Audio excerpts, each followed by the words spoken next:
नमस्कार. MPSCच्या तयारीसाठी हे विशेष विश्लेषण. आज आपण भारतीय राज्यघटनेतल्या एका अशा पदाबद्दल बोलणार आहोत ज्यावर नेहमीच थोडेसे गुंतागुंतीचे प्रश्न येतात. हो, ते पद म्हणजे भारताचे उपराष्ट्रपती.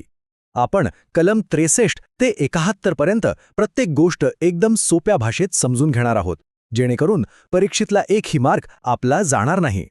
चला सुरुवातच करूया त्या एका प्रश्नाने जो MPSC परीक्षेत अनेक हुशार उमेदवारांना सुद्धा गोंधळात टाकतो. प्रश्न खूप साधा वाटतो. उपराष्ट्रपतींची निवडणूक राष्ट्रपतींप्रमाणेच होते का? पण थांबा, याचं उत्तर हो किंवा नाही इतकं सरळ नाहीये. आणि नेमकं इथेच परीक्षेचा खरा सापळा लपलेला आहे.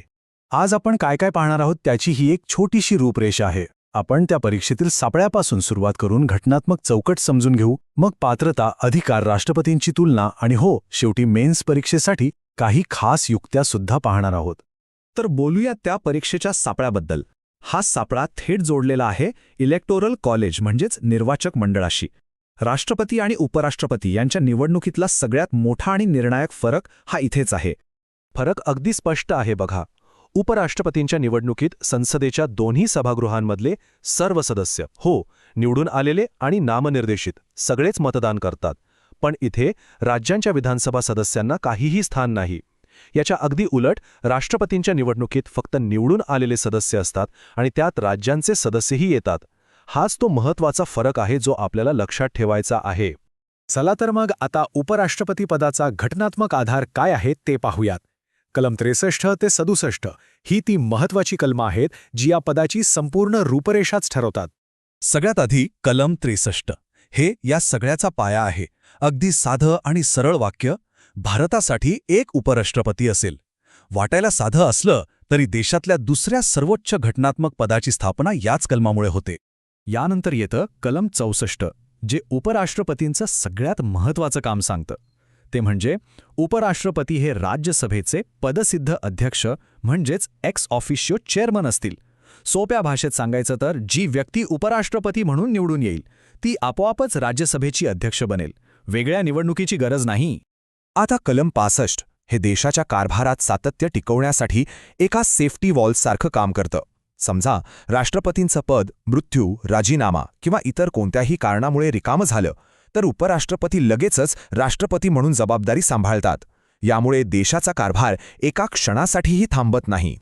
आणि कलम 66 मध्ये उपराष्ट्रपतींच्या निवडणुकीची संपूर्ण प्रक्रिया अगदी 3 सोप्या टप्प्यांमध्ये सांगितली आहे. पहिलं म्हणजे इलेक्टोरल कॉलेजमध्ये कोण असेल. दुसरं निवडणुकीची पद्धत काय असेल म्हणजे प्रमाणशीर प्रतिनिधित्व. आणि तिसरं मतदान हे गुप्त पद्धतीने होईल. आता आपण वळूया पात्रता, पदाचा कालावधी आणि त्यांना पदावरून दूर करण्याच्या प्रक्रियेकडे. MPSCमध्ये या भागावर अनेकदा स्टेटमेंट बेस्ड प्रश्न विचारले जातात, त्यामुळे यातला प्रत्येक मुद्दा आपल्यासाठी महत्त्वाचा आहे. उपराष्ट्रपती पदासाठी या 4 मुख्य पात्रता आहेत. पहिली म्हणजे भारताचा नागरिक असावं. दुसरं वय 35 वर्षे पूर्ण असावं. तिसरं कोणतंही लाभाचं पद नसावं.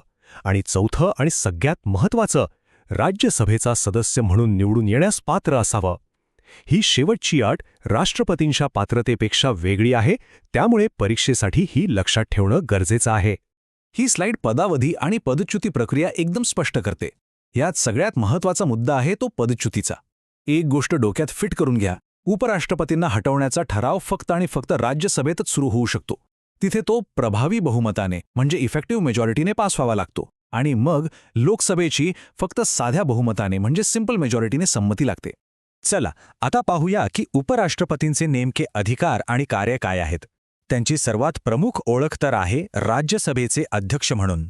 उपराष्ट्रपतींच्या कामांची विभागणी आपण 2 मुख्य भागांमध्ये करू शकतो. पहिलं आहे त्यांचं वैधानिक काम म्हणजे राज्यसभेचं कामकाज पाहणं. यात जर मतांची बरोबरी झाली तर निर्णायक मत म्हणजेच कास्टिंग व्होट देण्याचा अधिकारही त्यांना असतो. आणि दुसरं त्यांचं कार्यकारी काम जे फक्त गरज पडल्यास समोर येतं म्हणजे जास्तीत जास्त 6 महिन्यांसाठी राष्ट्रपती म्हणून काम करणं. इथे एक महत्त्वाचा ऐतिहासिक संदर्भ लक्षात ठेवण्यासारखा आहे. भारताचे पहिले उपराष्ट्रपती डॉक्टर सर्वपल्ली राधाकृष्णन. ते केवळ 2 वेळा उपराष्ट्रपती राहिले नाहीत तर पुढे जाऊन राष्ट्रपतीही झाले. यावरून या पदाचं महत्त्व आणि प्रतिष्ठा आपल्या लक्षात येते.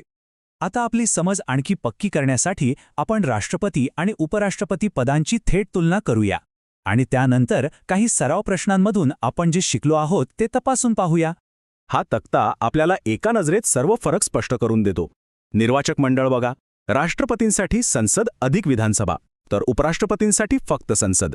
पदच्युती प्रक्रिया, राष्ट्रपतींसाठी ती क्लिष्ट महाभियोग प्रक्रिया, तर उपराष्ट्रपतींसाठी राज्यसभेतून सुरू होणारा ठराव. आणि मुख्य भूमिका, राष्ट्रपती हे देशाचे घटनात्मक प्रमुख, तर उपराष्ट्रपती हे राज्यसभेचे अध्यक्ष. रिव्हिजनसाठी हा तक्ता खूपच महत्त्वाचा आहे. चला आता ज्ञान तपासून पाहूया. पहिला प्रश्न, उपराष्ट्रपतींच्या निवडणुकीत जर काही वाद निर्माण झाला तर तो सोडवण्याचा अंतिम अधिकार कोणाला आहे?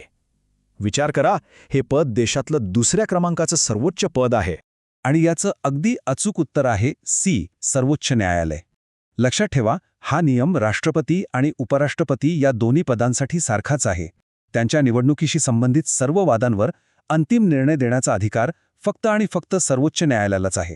आता हा MPSC पॅटर्नमधला एक नेहमीचा प्रश्न. यात पदच्युतीच्या प्रक्रियेतील बारकाव्यांवर लक्ष केंद्रित केलं आहे. दोन्ही विधानं जरा काळजीपूर्वक वाचा.